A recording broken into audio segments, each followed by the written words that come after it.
স্বাধীন দেশের আকাশটা দেখতেও অনেক ভালো লাগে। মানে সব কিছুতেই এখন মনে হয় যে অনেক অনেক ভালো লাগা কাজ করে। বৃষ্টি হোক বা রোদ উঠুক, যে কোনো কিছুই মানে অনেক ভালো লাগে সব কিছু। মানে মনে হয় যে আমরা নতুন করে বাংলাদেশে একদম নতুনভাবে জন্মগ্রহণ করলাম। আমাদের বিজয় আসলে মানে কি বলবো, এত আনন্দ, এই বিজয়ের আনন্দ আসলে ভাষায় প্রকাশ করার মতো না। তো যাই হোক, আমি আজকে রান্না করব, মানে আমাদের ফ্যামিলির আমার আম্মা আসছে, তারপর আমার বোন, ভাই, আমার বড় আব্বা, বড় মা, আমরা সবাই মিলে আজকে আমার বাসায় আর কি, মানে আমরা সবাই মিলে রান্না করব, আমি রান্না করব সব কিছু, তো সবাই মিলে একসাথে খাবো। এই জন্য আর কি আমি আগে প্রথমে হচ্ছে গরুর মাংসটা রান্না করব, আর এক চুলায় ডিম বসিয়ে দিছি। ডিমগুলোকে আমি লবণ আর হলুদ দিয়ে সিদ্ধ করে নিচ্ছি।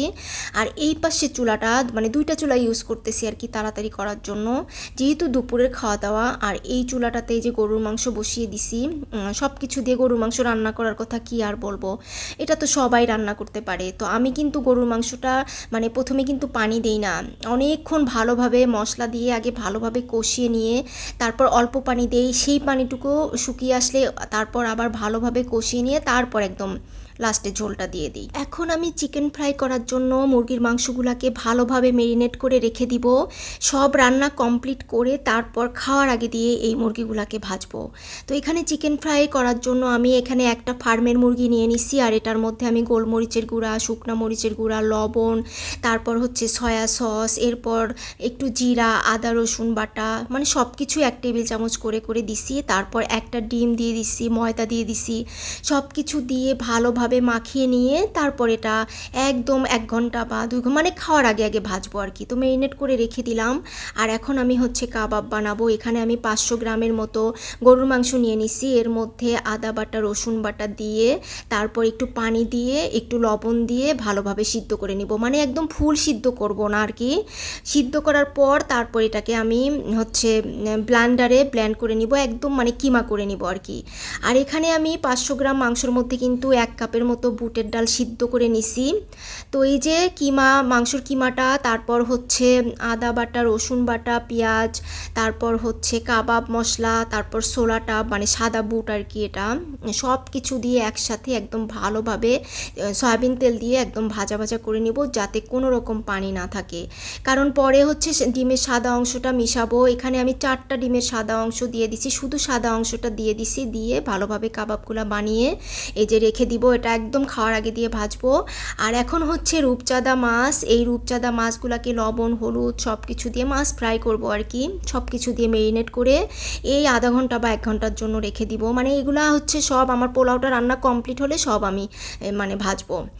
আর এদিক থেকে হচ্ছে ডিমটা ভুনা করে নিব। ডিমটা আমি আজকে ঝাল করব।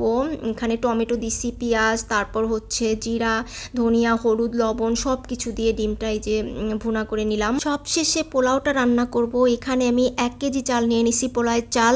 ঘি আর হচ্ছে তেল দিয়ে তারপর আদা রসুন কাঁচামরিচ সব কিছু দিয়ে ভালোভাবে পোলাওয়ের চালটা ভেজে তারপর হচ্ছে পানি দিয়ে দিব, মানে পরিমাণ মতো পানি আর কি। যতটুকু চাল তার কিন্তু ডাবল পানি দিতে হয়, পোলাও হোক বা ভাত হোক, যে কোনো কিছু রান্না করলেই।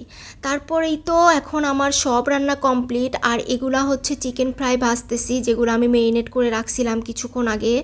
একদম মিডিয়াম আছে, আস্তে আস্তে মানে জালে হচ্ছে ভাজতে হবে, তা না হলে কিন্তু ভিতরে কাঁচা থেকে যাবে। তো মিডিয়াম জালে আমি চিকেন ফ্রাইগুলো ভেজে নিছি, কাবাবগুলো ভেজে নিলাম।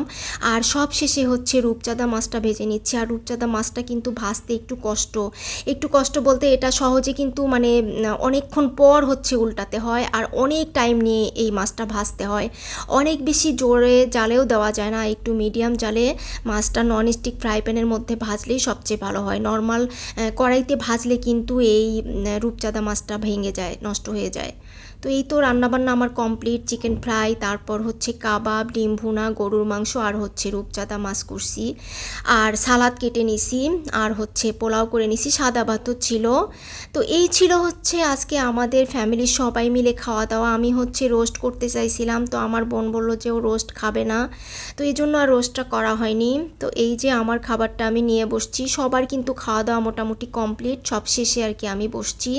এই তো এগুলা দিয়ে খেয়ে তারপর হচ্ছে আমি গরুর মাংস একটু নিয়ে নিব। আর খাওয়া দাওয়া শেষ করেছিল হচ্ছে মজো, তারপর ডেজার্টে ছিল হচ্ছে দই আর হচ্ছে মিষ্টি। তো এই ছিল হচ্ছে আজকে আমাদের দুপুরের খাওয়া দাওয়া ফ্যামিলির সবাই মিলে।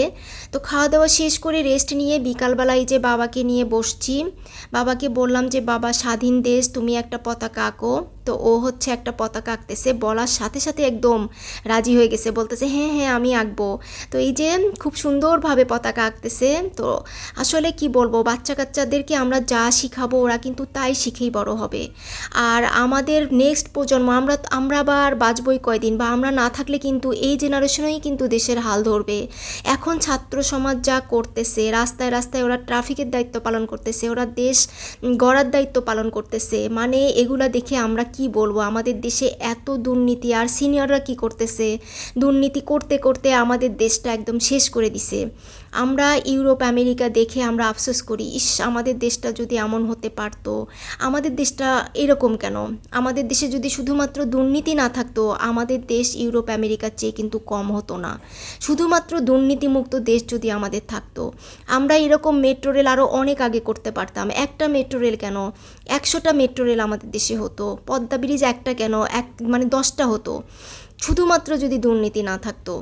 তো যাই হোক, আমরা সবাই মিলে চাই এই স্বাধীন দেশে খুব সুন্দরভাবে দুর্নীতি মুক্ত যেন একটা দেশ হয়, দুর্নীতি মুক্তভাবে যেন আমরা সবাই মিলে যেন সব ধর্মের মানুষ যেন এই দেশে আমরা বসবাস করতে পারি। 2024-এ নতুন করে আমাদের দেশ স্বাধীন হলো। এখন কিন্তু এই স্বাধীন দেশে অনেক রকমের অরাজকতা চলতেছে। তো আশা করি যে খুব শীঘ্রই সব কিছু ঠিক হয়ে যাবে, কারণ দেশ স্বাধীন হওয়ার পর নতুন একটা দেশ সেট আপ করতে কিন্তু অনেকটা সময় লাগে। একটা বাসা পরিবর্তন করে সেই বাসাটাও কিন্তু গোছাতে সময় লাগে। তো দেশ যেহেতু স্বাধীন হয়েছে, আমার বিশ্বাস যে সব কিছু ঠিকঠাক হয়ে যাবে এবং আমাদের এই প্রিয় মাতৃভূমি বাংলাদেশ খুব সুন্দর একটা দেশ হবে।